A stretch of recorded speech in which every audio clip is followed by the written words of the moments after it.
안녕하십니까. 신인균의 국방TV 1일 안보 브리핑입니다. 오늘도 역시 우리 대한민국을 둘러싼 중요한 안보 이슈들 간추려서 브리핑 해드리겠습니다. 참 오늘 우려스러운 이야기가 있습니다. 첫 번째 소식입니다.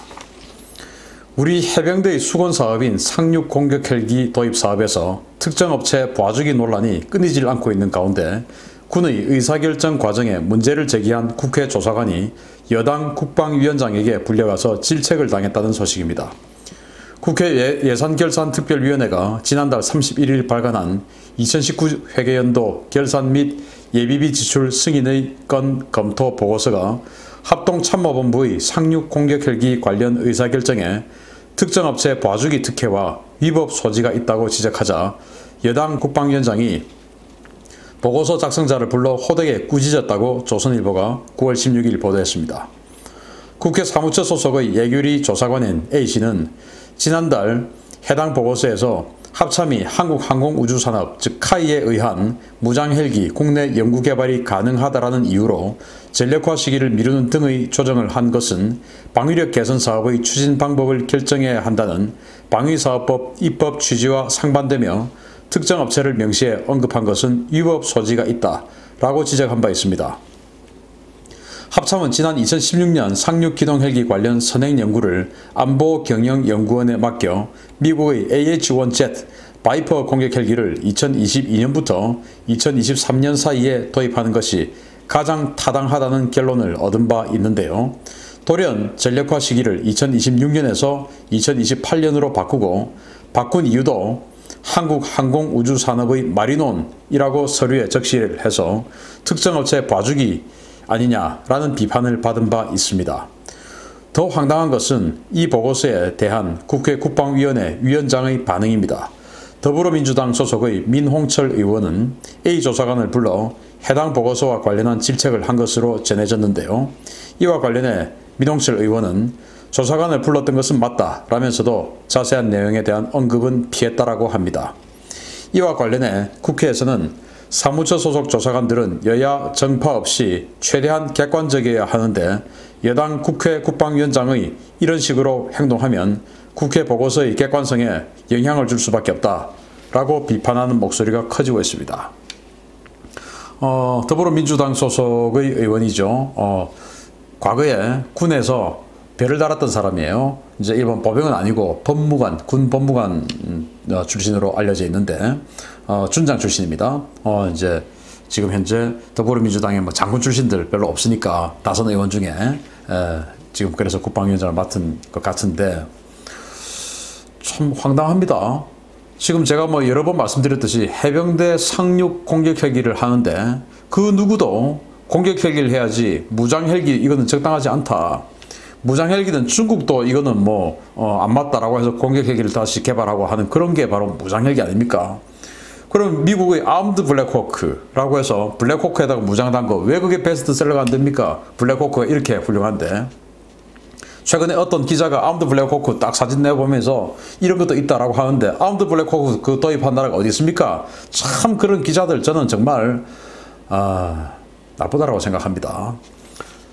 국익에 사익을 넣지 맙시다, 기자 여러분. 자, 그리고 또 이 국방위원장이라고 하시는 분 정도 되면 사익보다는 국익을 먼저 생각해야지 청와대 오더 받고 이렇게 행동하는 거라고 의심받을 수밖에 없는 이런 일 하는 게 국방위원장의 역할입니까? 이 민홍철 의원은 친문 핵심은 아닌 것으로 알고 있습니다. 김해 지역의 국회의원인데 그럼에도 불구하고 친문 핵심은 아닌 것으로 알고 있는데 아마 친문의 눈에 들기 위해서 이렇게 카이 친문이니까 거기는 카이 사장이 그래서 지금 이렇게 세게 밀어주는 것일까 라는 의심을 가지게도 합니다. 그러지 맙시다.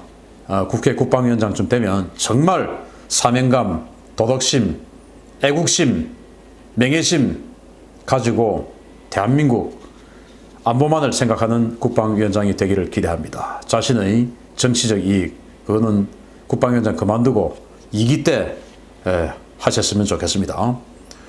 두 번째 소식입니다. 정말 우려스러운 소식인데요. 해외 대학에 유학하는 중국인 유학생들은 중국 공산당이 통제하는 사실상의 공작 조직이라는 폭로가 나왔습니다. 실제로 이들은 모두 어떤 단체에 소속이 되어 있고 그 단체는 중국 공산당이 통제하고 있습니다. 이런 인원이 우리나라에 7만 명이 넘게 있습니다. 제가 비슷한 내용의 컨텐츠를 여러 차례 방송해 드린 바 있는데요. 여러분은 혹시 지난해 11월 홍콩 보안법 사태가 불거졌을 때 중국인 유학생들이 집단 행동을 하며 우리 대학생들을 폭행했던 그 사건을 기억하십니까? 그 범죄가 사실은 중앙의 지휘 통제를 받는 조직적인 행동이었던 것으로 드러났습니다. 에포크타임즈는 9월 16일 보도에서 중국의 모든 해외 유학생은 중국 학생학자연합회 이하 중국학생연합에 소속되어 있으며 이 단체는 명백히 중국 정부의 통제를 받는 외곽 조직이라고 관련 조직도와 증거를 폭로했습니다. 해외에 유학이 나간 학부생과 대학원생 전원이 소속되어 있는 이 단체는 우리 한국의 경우에도 모임 회칙에 본 협회는 대한민국 주재 중화인민공화국 대사관 교육처 승인으로 설립됐다. 본 협회는 대한민국 주재 중화인민공화국 대사관 교육처의 지도를 받는다 라고 명시를 해서 자신들이 중공의 통제를 받는 조직이라는 사실을 공식 문서에 적시했습니다. 이 같은 사실은 지난 2월 마이크 폼페이오 미국 국무부 장관이 전미 주지사협회 연례 대회에서 베이징은 중국 학생학자연합회를 통해 긴 팔을 움직인다 라고 지적하며 이들이 중국 공산당의 외곽 공작 집단이라고 비판했는데요. 실제로 이들은 미국의 반트럼프 시위, 서울의 박근혜 대통령 탄핵 시위는 물론 온라인 여론 공작에 적극적으로 참여하여 조직적인 내정 간섭 활동을 벌여왔습니다. 지난 11월에는 홍콩 민주시위 탄압을 비판하는 고려대와 서울대, 연세대, 한양대 등 학생들 신상이 털리고 집단 린치를 당하기도 했고 대학생들이 붙인 중공 비판 대자보는 갈갈이 찢겨버려지고 대신 그 자리에 홍콩 시위는 폭동이고 국가 통일과 안전을 지키는 것은 모든 중국 국민의 책임이다 라는 대자보가 붙기도 했습니다. 이와 관련해 포린 폴리시는 중국은 각국 대사관과 영사관이 이들을 조직적으로 통제하며 시위 등 활동에 참가하는 자들에게 교통편과 도시락, 티셔츠, 자금 등을 지원하고 있고 활동에 참가하지 않는 학생들에게는 국비 장학금을 끊거나 강제 귀국 등 불이익을 주겠다라고 위협한다라고 보도를 했는데요. 지난달 기준으로 국내에서 활동하는 중국 학생학자연합회 소속의 중국인 유학생은 전체 외국인 유학생의 43.6%, 규모로는 7만 명에 달하고 있습니다. 정말 우려스럽지 않습니까? 동아일보 이정훈 기자는 보도를 한 적이 있습니다. 박근혜 대통령 탄핵 시위를 할 때 촛불 집회라고 했던 그 시위죠. 거기에 수만 명의 중국 유학생들이 나와서 시위를 하고 있다라고 보도를 했던 적이 있었죠. 그게 지금 증명이 되고 있는 거예요. 그래서 아까 제가 말씀드린 이 한국 주중대사관에 있는 그들의 그 조직도 여기에 이제 나와 있는 게 바로 우리는 중국 대사관 교육처의 통제를 받는다, 지시를 받는다 라고 이 학생학자연합회들이 그렇게 적어놨어요. 자신들의 회칙입니다. 자, 그러면서 우리 한국에 저도 대학에서 강의를 합니다만은 수많은 중국 유학생들이 들어와 있죠. 각 대학에 경쟁적으로 위치를 합니다. 왜? 지금 출산율이 줄어드니까 대학의 수많은 교수님들, 또 교직원들, 그리고 많은 어떤 그 학교를 움직이는 많은 인력들, 이런 모든 것들을 유지하기 위해서는 이 학비로는 부족하죠.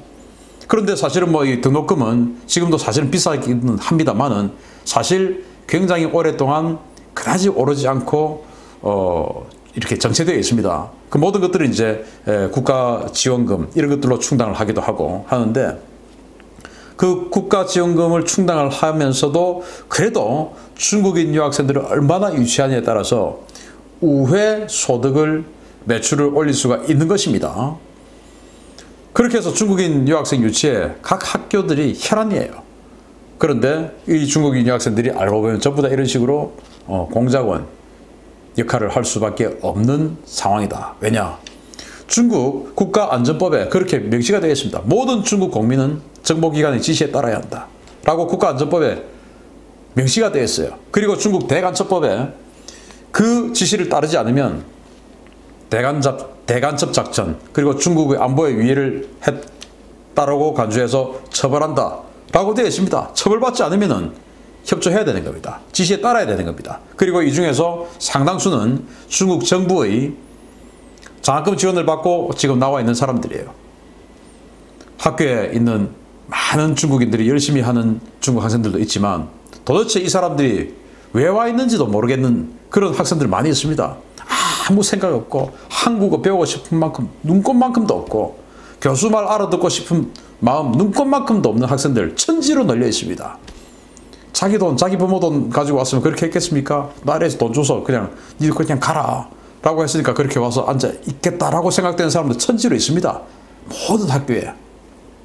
그런데 이제 말 듣지 않으면 소환되는 것이죠. 그럼 소환 안 되고 여기서 편안하게 지금 있으려고 하면은 지시를 따라야죠. 그게 바로 인터넷에서 지금 작동되는 우마오당 같은 그런 역할들. 어차피 학비도 주고 또 적으면은 돈도 주고 하니까 안 할 이유가 없죠. 또 안 하면 처벌받는 법이 또 있는데 이런 사람들이 7만 명이 네이버, 다음, 그리고 이 유튜브 공간, 페이스북 이런 데서 중국을 위해서 활동하고 있다. 댓글 작업으로. 여러분들 잘 아셔야 됩니다. 절대 순수하지 않은 그런 제도 속에 와 있다라는 겁니다. 그들이 나쁘다. 그 학생들이 나쁘다라고 하기 이전에 중국 공산당의 법이 그렇기 때문에 지킬 수밖에 없다. 그래서 옆에 있는 중국 학생들 정말 어쩔 수 없이 또는 자발적으로 또는 능동적으로 이렇게 중국 정부의 지시에 따르는 궁극적으로는 간첩행위 그리고 대한민국 전체를 사실은 위험에 빠뜨리는 이런 위해 행위 하고 있을 수 있다라는 생각 가지셔야 됩니다. 앞으로 이거 정말 중국인 유학생 문제 어떻게 해결할 건지 정말 국가적으로 심각하게 고민해야 된다고 생각합니다. 세 번째 소식입니다. 북한에서 당의 힘이 빠지고 군이 득세한다는 정황들 제가 여러 차례 전해드렸는데요. 이런 정황이 일본에서도 포착됐다는 소식입니다.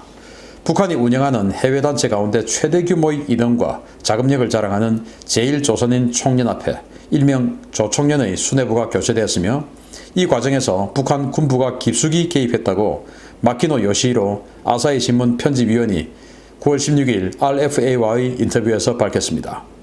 마키노 위원은 조총련이 지난 9월 6일 도쿄에서 중앙위원회 확대 회의를 열고 장기간 공석이었던 제1부의장 자리를 부활시켰다 라면서 이 자리에 박구호 부의장 겸 조직국장이 취임했다라고 전했습니다.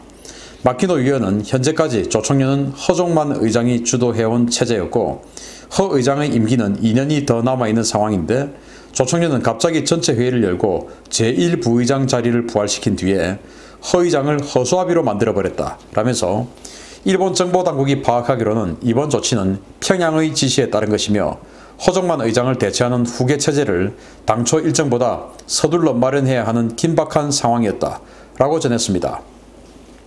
주목할 만한 것은 신임 제1부의장을 맡은 박구호가 어떤 사람이냐 하는 것인데요. 젊은 나이의 이 박 의장은 친형이 북한 군부와 무역 거래를 하는 무역 상사를 운영하고 있는 다시 말해 북한 군부와 대단히 밀접한 관계를 맺고 있는 인물로 알려져 있습니다. 북한의 해외 사치품 밀수와 자금 세탁 활동의 중심에 있는 조총련은 노동당 통일전선부 225부에서 관리하는 조직으로 사실상 당이 통제해온 조직이었는데요.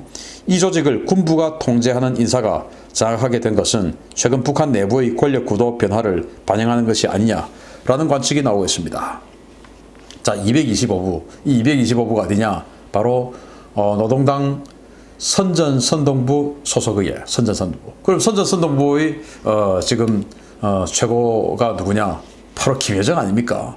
그런데 선전선동부에서 관리해오던 이 달러박스인 조총련에 대한 통제권이 지금 군부 쪽으로 넘어간 정황이다 이겁니다. 자, 그러니까 지금 뭐 폼페이오가 김여정하고 뭐 대화를 하자 말자 지금 이 여러 가지 이야기가 나오고 있는데 그것과 별개로 진짜로 북한의 권력은 그리고 정말 진짜 알짜배기라고 할 수 있는 모든 것들은 이제 군으로 가고 있는 것이다.